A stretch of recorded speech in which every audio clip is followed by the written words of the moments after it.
اور تم سے پہلے ہم کئی امتوں کو جب انہوں نے ظلم کیا ہلاک کر چکی ہیں، اور ان کے پاس پیغمبر کھلی نشانیاں لے کر آئے، مگر وہ ایسے نہ تھے کہ ایمان لاتے۔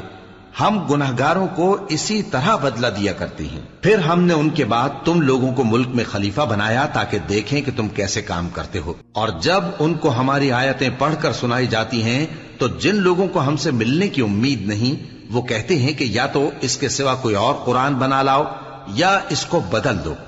کہہ دو کہ مجھ کو اختیار نہیں ہے کہ اسے اپنی طرف سے بدل دوں، میں تو اسی حکم کا تابع ہوں جو میری طرف آتا ہے۔ اگر میں اپنے پروردگار کی نافرمانی کروں تو مجھے بڑے سخت دن کے عذاب سے خوف آتا ہے۔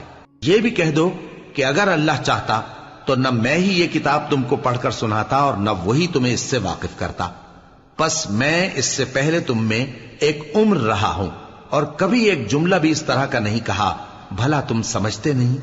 تو اس سے بڑھ کر ظالم کون ہوگا جو اللہ پر جھوٹ باندھے یا اس کی آیتوں کو جھٹلائے؟ بے شک گنہگار فلاح نہیں پائیں گے۔